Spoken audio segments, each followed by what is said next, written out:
नमस्कार, मैं हूं अवनींद्र आशुतोष। आपका बहुत बहुत स्वागत है हमारे साहित्यिक कार्यक्रम काव्य गंगा में।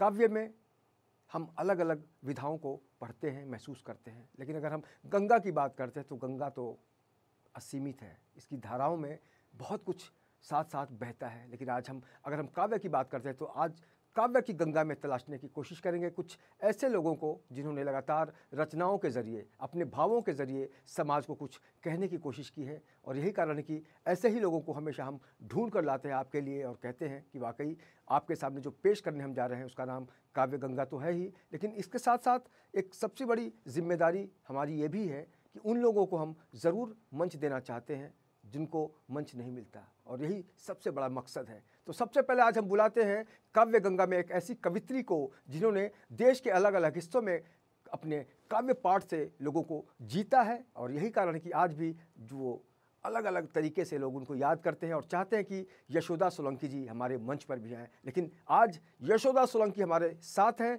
और अब ज़्यादा क्यों हम कुछ बताएं आपको, उसके पहले एक शेर उनके लिए मैं पेश करना चाहूँगा कि कौन किसके हाथ आया और खिलौना हो गया, छोड़िए उस बात को जो भी था होना हो गया, उसके कूचे की ज़मीं जिस दिन से मैंने ओढ़ ली, आसमां उस रोज़ से मेरा बिछौना हो गया। तो कतिल शिफाई की ये चंद लाइनें बहुत कुछ कह देती हैं कि आप अनहोनी को टाल नहीं सकते, कि जो भी होना था वो हो गया। लेकिन अगर हम रचनाओं की बात करते हैं तो बहुत ही खूबसूरत अंदाज में हम बुलाना चाहेंगे यशोदा सोलंकी को। यशोदा जी, आपका बहुत बहुत स्वागत है। बहुत बहुत धन्यवाद। सबसे पहले तो मैं एक काम कर लेती हूँ इस प्यारी सी महफिल को सलाम कर लेती हूँ। बहुत बहुत आभार आशुतोष जी का और इन 24 न्यूज़ का, जिनके स्नेह आमंत्रण पे मैं आप तक पहुँच पाई हूँ। मैं यशोदा सोलंकी आपका स्वागत करती हूँ। मेरी कुछ कविताएं आप तक पहुँचेगी और मैं आशा करती हूँ कि ये कविताएं जब आप तक पहुँचे तो आपका आशीर्वाद भी मुझ तक पहुँचे। धन्यवाद। मुझे आग्रह किया गया है यहाँ से कि मैं एक बेटियों की कविता सुनाऊं। वैसे मेरी बहुत सारी कविताएं आप तक पहुँचती रहती है, पर ये बेटियों की कविता मेरे लिए मेरे बहुत दिल के नज़दीक है। और इससे पहले एक मुक्तक से शुरुआत करती हूँ और ये मुक्तक मैं आप सबकी माताओं के चरणों तक पहुँचाती हूँ। सुनिएगा कि माँ की लोरी से अच्छा कोई संगीत ना होता, माँ की लोरी ना होती तो कोई गीत ना होता, कि यूं तो इस जहां में सबके लाखों दोस्त होते हैं। चौथी पंक्ति पे आशुतोष जी आपका सम्मान चाहूंगी। सुनिएगा कि माँ की लोरी से अच्छा कोई संगीत ना होता, माँ की लोरी ना होती तो कोई गीत ना होता, यूं तो इस जहां में सबके लाखों मीत होते हैं, लेकिन माँ से अच्छा दुनिया में मनमीत ना होता, लेकिन माँ से अच्छा। बहुत बहुत धन्यवाद।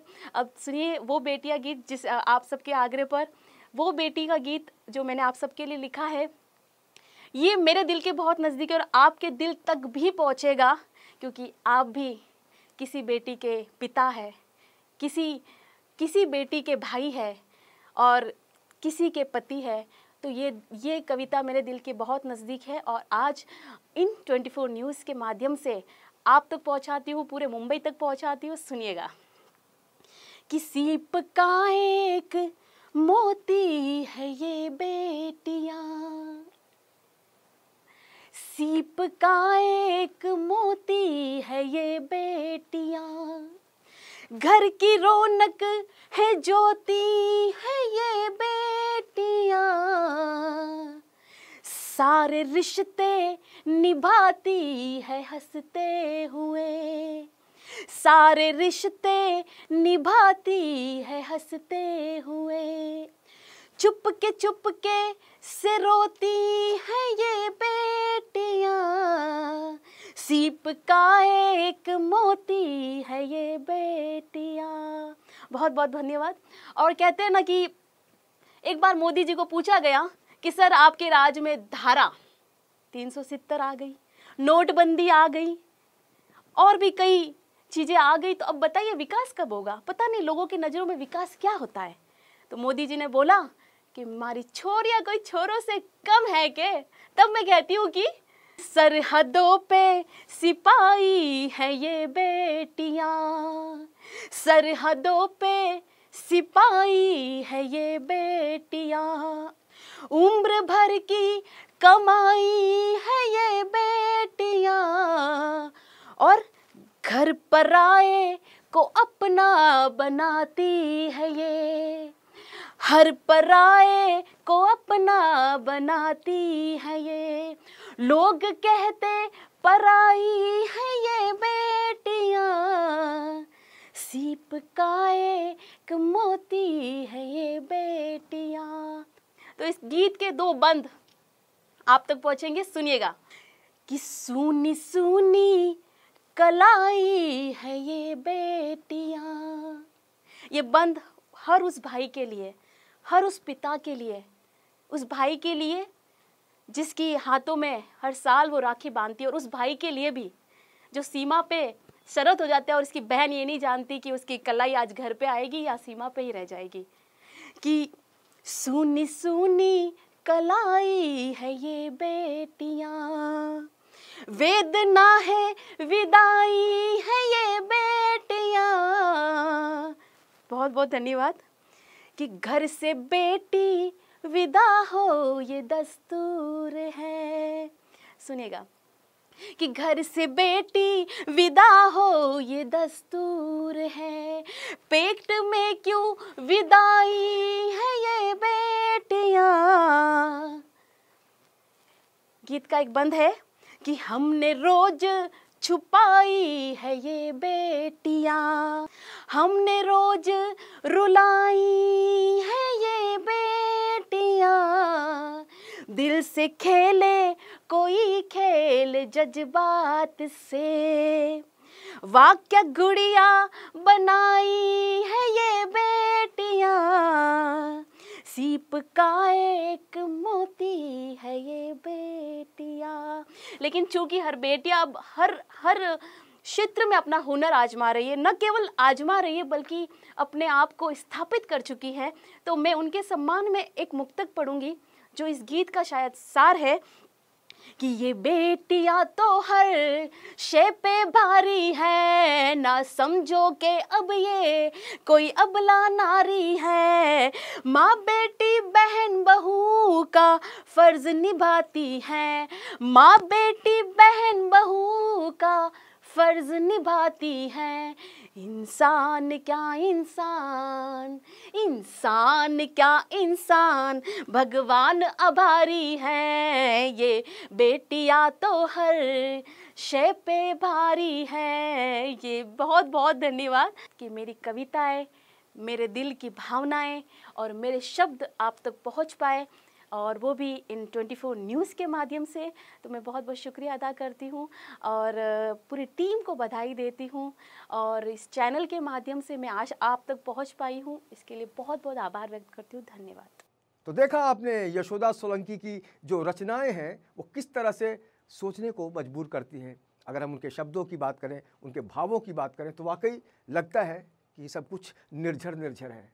आपको लग रहा हो कि मैं क्यों बोल रहा हूँ, तो ये तो सवाल है ही अपनी जगह, लेकिन सबसे पहले आपको बता दूं कि निर्झर एक ऐसे कवि का उपनाम है जो पहले तो अध्यापन का काम करते थे लेकिन अब सेवा मुक्त हो गए हैं और आजकल सिर्फ अपनी रचनाओं के ज़रिए साहित्य का लगातार संवर्धन करने की कोशिश कर रहे हैं, उसमें अपनी जो अभिव्यक्ति है उसको बताने की कोशिश कर रहे हैं। तो अब हम बुलाते हैं इसी कड़ी में एक ऐसे फनकार को, एक ऐसे कवि को जिनकी आवाज़ में जादू है, जिनकी गायकी में दम है, क्योंकि इन सबों के पीछे एक भाव है। तो बुलाते हैं जवाहरलाल निर्झर को।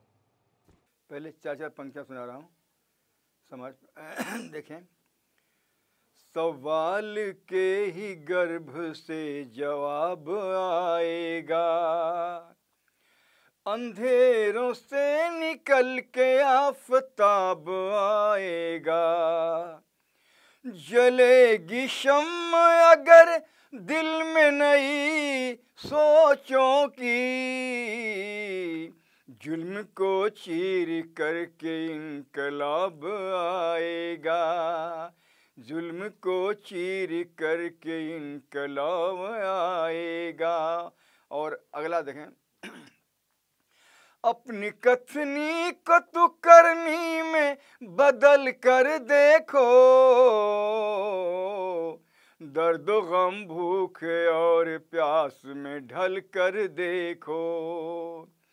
किसान कैसे दोपहर की लू में जलता है, नर्म बिस्तर तथा कूलर से निकल कर देखो, नर्म बिस्तर तथा कूलर से निकल कर देखो। और इसी लाइन में देखें, जाति और गोत्र से इंसान को जानने वाले, सिर्फ दौलत से ही औकात मापने वाले, जो भी बन जाए पर इंसान बन नहीं सकते, प्यार के नाम पे नफरत को बांटने वाले। और एक और देखें, सफर में अगन हो अगन मांग लूंगा, मैं पाँवों के खातिर जलन मांग लूंगा। वतन चाहता है जो कुर्बानियाँ, अपने सर के लिए मैं कफन मांग लूंगा। माँ ने खोया है ज्योति नयन की, माँ ने खोया है ज्योति नयन की, मांग उजड़ी है कोई दुल्हन की। गोलियां खा के सीने पे अपने लाज रख ली किसी ने वतन की, लाज रख ली किसी ने वतन की। और चालन और देखें, वेद वेदांत उपनिषद कुरान थाती है, गंगो जमुना यही तहजीब हमको भाती है, गंगो जमुनी यही तहजीब हमको भाती है। तो करोड़ों शीश हैं, करोड़ों शीश भी कम है मेरे वतन के लिए, हजारों स्वर्ग से बढ़कर हमारी माटी है, हजारों स्वर्ग से बढ़कर हमारी माटी है। और आखिरी चार लाइन देखें, हरी भरी हसीन चंपई वादी दूंगा, हरी भरी हसीन चंपई वादी दूंगा, प्रेम विश्वास से लबरेज आबादी दूंगा। मेरी ये शर्त जो मंजूर हो तो संभव है, मेरी ये शर्त जो मंजूर हो तो संभव है, तो मुझे खून दो मैं तुझको आज़ादी दूंगा, तो मुझे खून दो मैं तुझको आज़ादी दूंगा।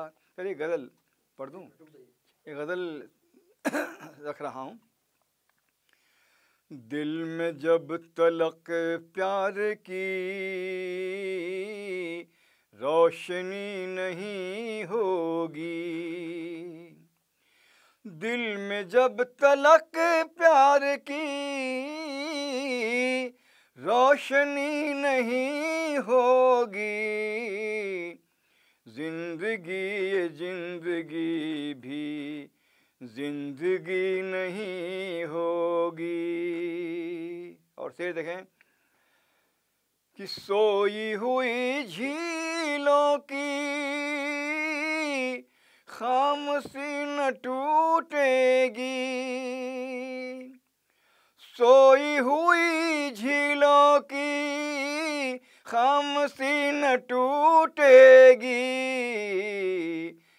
बिना मारे कोई कंकड़ी खलबली नहीं होगी, बिना मारे कोई कंकड़ी खलबली नहीं होगी।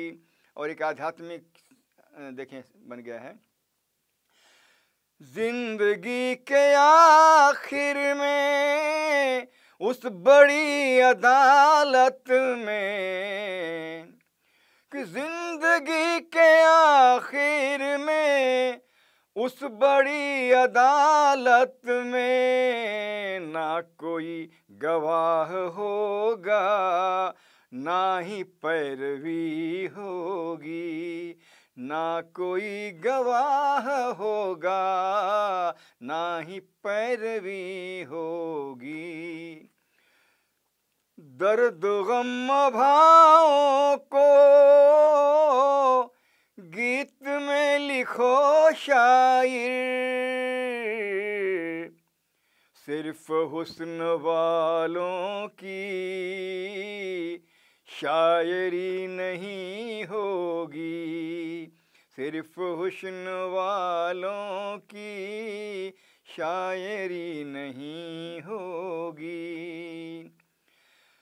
7 स्वर भले निकले उंगलियां घुमाने से, 7 स्वर भले निकले उंगलियां फिराने से, राधे कृष्ण जो न बोलती बांसुरी नहीं होगी, राधे कृष्ण जो न बोलती बांसुरी नहीं होगी। और मक्ते का शेर हो, सख्त को है सारों से बेधड़क निकल निर्झर, सख्त को है सारों से बेधड़क निकल निर्झर, वरना गुलिस्तानों में ताजगी नहीं होगी, वरना गुलिस्तानों में ताजगी नहीं होगी। दिल में जब तलक प्यार की, दिल में जब तलक प्यार की ताजगी नहीं होगी, जिंदगी ये जिंदगी भी जिंदगी नहीं होगी। तो देखा आपने कि शब्दों के जरिए जवाहरलाल निर्झर ने किस तरह से अपनी अभिव्यक्ति को अंजाम दिया, और आपने भी महसूस किया होगा कि आज जो भीड़ भाड़ है, अलग अलग तरीके की जो स्थितियां पैदा होती है, ऐसे में साहित्य को जिंदा रखना एक कवि का काम है। और यही कारण है कि लगातार काव्य गंगा में हम ऐसे कई लोगों को ढूंढने की कोशिश करते हैं जिनको लोग सुनना चाहते हैं या जिनको लोग एक बार मौका मिलते हुए देखना चाहते हैं। और आज अभी वक्त है एक छोटे से ब्रेक का। ब्रेक के बाद हम कुछ और कवियों से आपको मिलाएंगे जिनको आपने महसूस किया होगा, जिनको आपने सुना होगा, लेकिन वो कौन है ये जानेंगे हम एक छोटे से ब्रेक के बाद।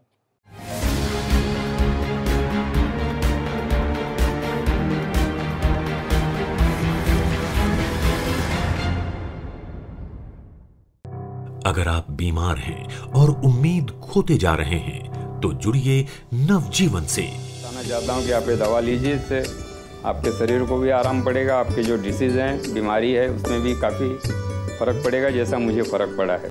आरटी डोज में पूरा हमारा पेशेंट पूरा नॉर्मल है, अच्छे कंडीशन में है। All the parents who have special kids all over the world to try out scientist Munir Khan's medicine.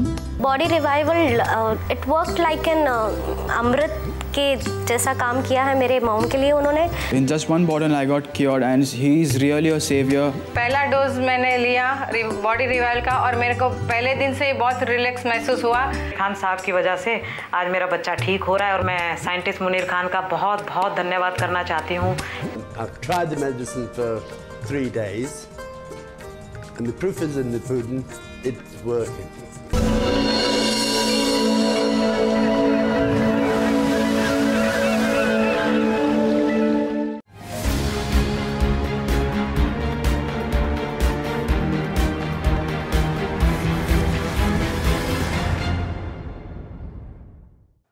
Break के बाद आपका बहुत बहुत स्वागत है। मैं हूं अवनींद्र आशुतोष, आप देख रहे हैं मेरे साथ काव्य गंगा। ज़िंदगी में कई स्थितियां ऐसी आती हैं जब इंसान बिल्कुल भटक सा जाता है, लगता है कि वो डूब जाएगा, उतरा जाएगा, पता नहीं क्या होगा। लेकिन ऐसे में हम कह सकते हैं कि फूलों की खामोशी से जाहिर ये हो रहा है कि इस चमन का माली फिर खार बो रहा है।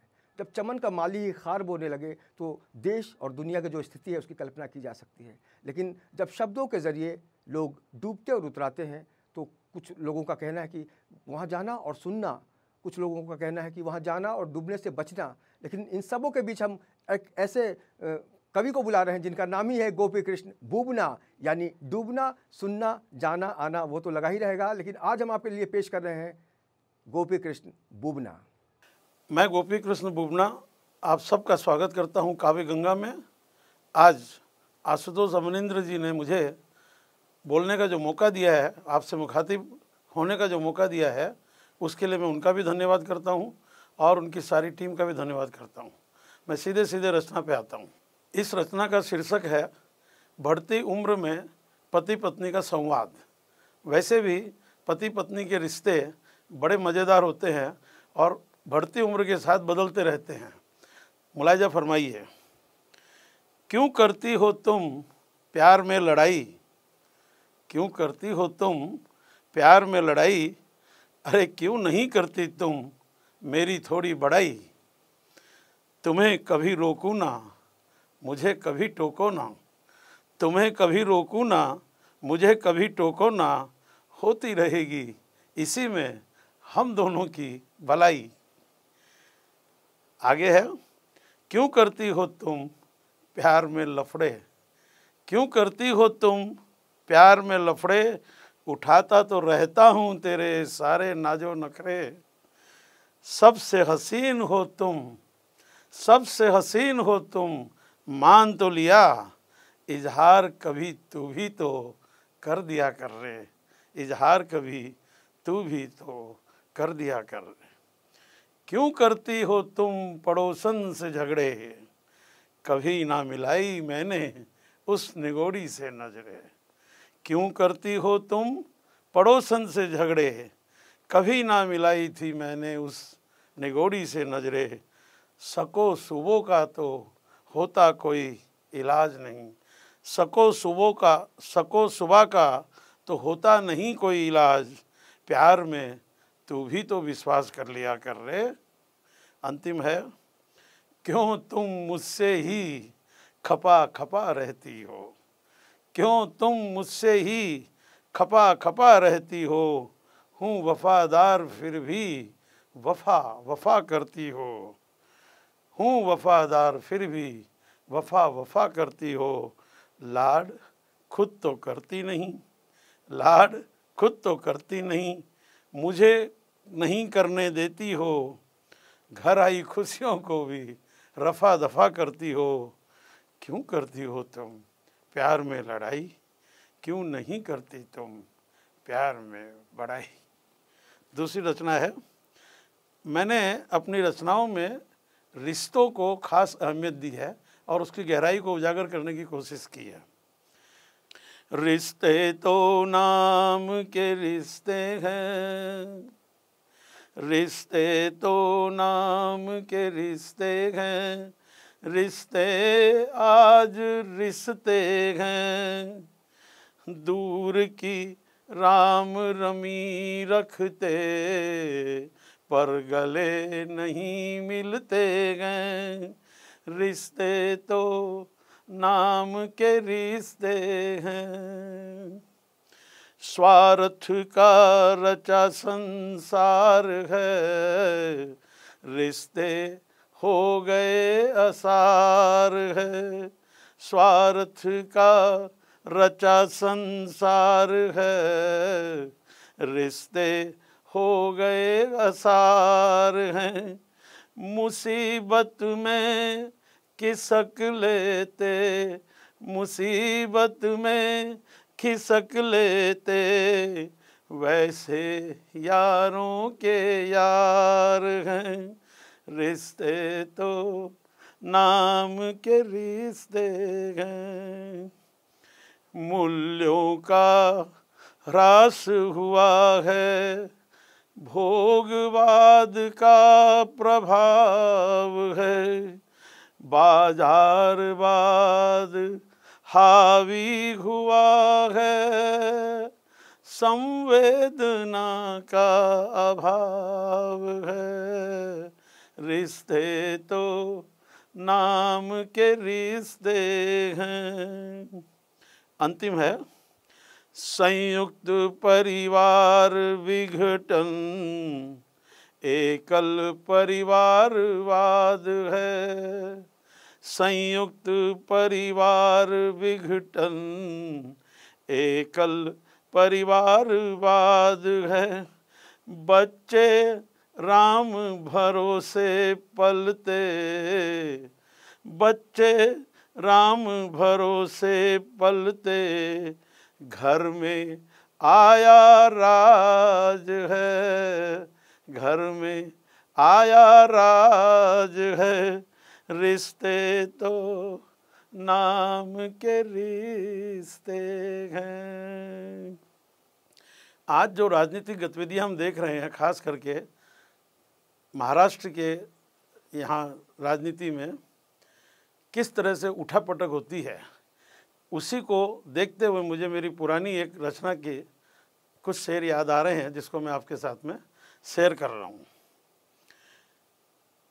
छोड़कर आपस का वाद विवाद, छोड़कर आपस का वाद विवाद, कर लिया कीजिए परस्पर संवाद, हर समस्या बंधन से मुक्त, जीवन को संवाद से देखा होते आबाद।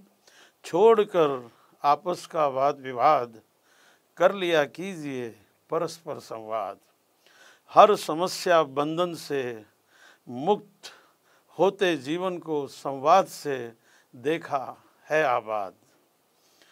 छोड़कर समझना सबको नादान, छोड़कर समझना सबको नादान, जान लो सबकी होती है अपनी आन, मिलजुल कर प्रेम से रहने पर निभती रहती अपनी व सबकी आन।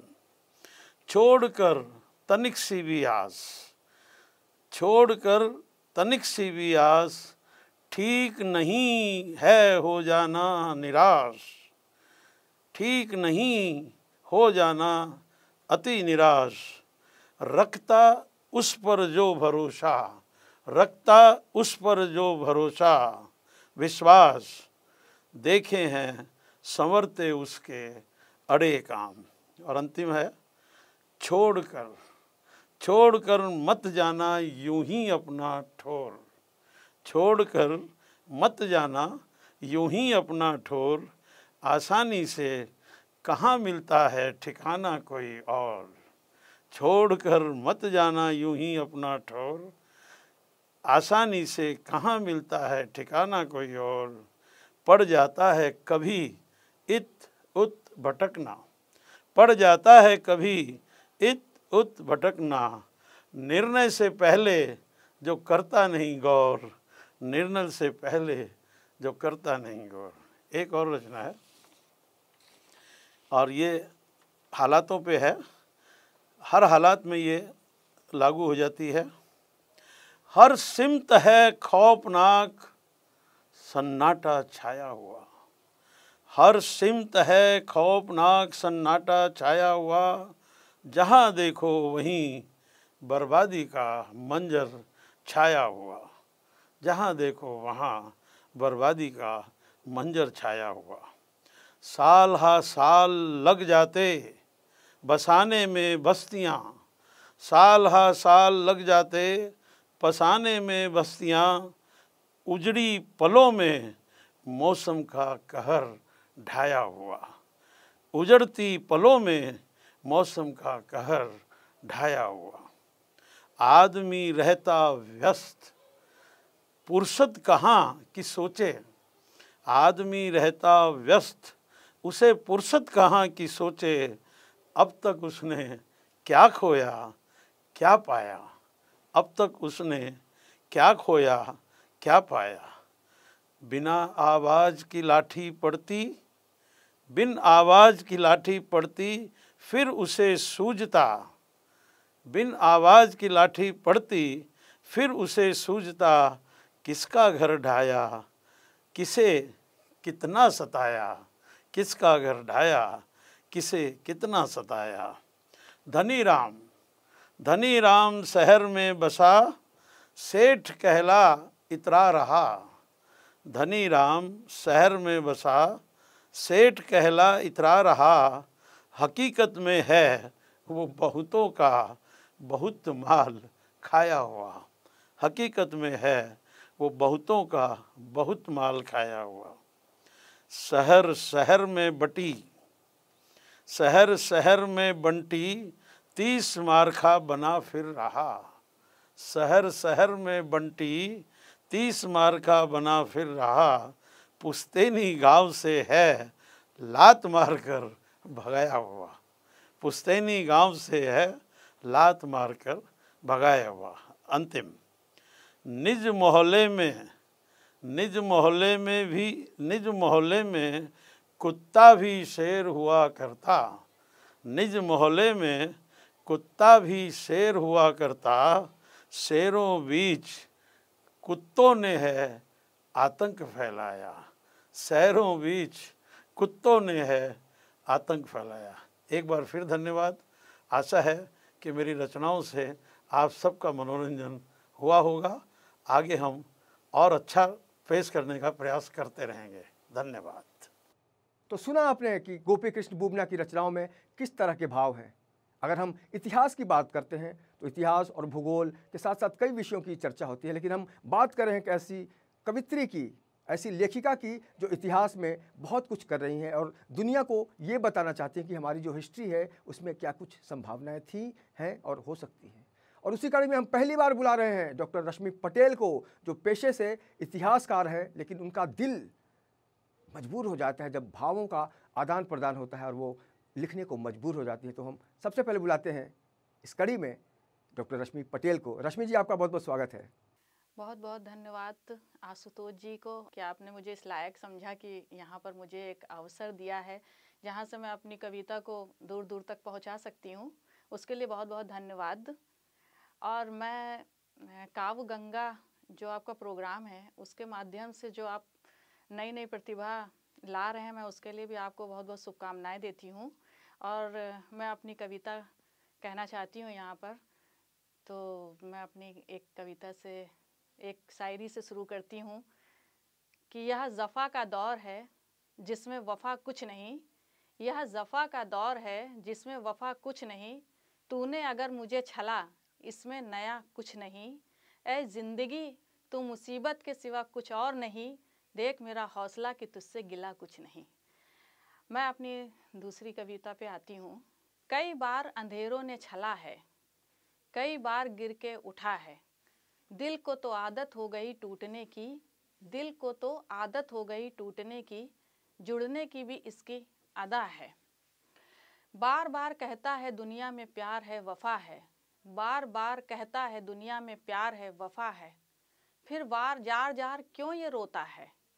कहते हैं प्यार देने की वजह है, कहते हैं प्यार देने की वजह है। फिर हर कोई क्यों कहता है कि प्यार में मेरा सब कुछ लुटा है। ना जाने यह दुनिया की कैसी सच्चाई है, ना जाने यह दुनिया की कैसी सच्चाई है कि हर कोई कहता है कि सबने मुझे ठगा है। काश कि ये हर किसी को गुमा होता, काश कि ये हर किसी को गुमा होता।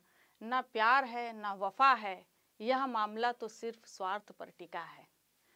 तो देखा आपने रश्मि पटेल, जी हाँ, डॉक्टर रश्मि पटेल की जो भावनाएं हैं उसको उन्होंने शब्दों में किस तरह से पिरोया है। इस कड़ी में आप भी शामिल हो सकते हैं, जुड़ सकते हैं और अपनी पहचान को एक नया मुकाम दे सकते हैं। तो काव्य गंगा से जुड़िए, उसके लिए इन 24 न्यूज़ में आपका हमेशा स्वागत है। तो आज जिस तरह की रचनाओं के माध्यम से हमने काव्य गंगा की यात्रा की, ऐसे में ये कहा जा सकता है कि ज़िंदगी भी अजीब धड़कन है। ज़िंदगी भी अजीब धड़कन है, जब रुक जाती है तो मौत कहलाती है, और जब चलती रहती है तो बहुत कुछ कह जाती है। इस खास कार्यक्रम में इतना ही। बाकी की खबरों के लिए आप देखते रहे इन 24 न्यूज़ और मुझे दीजिए इजाज़त। नमस्कार।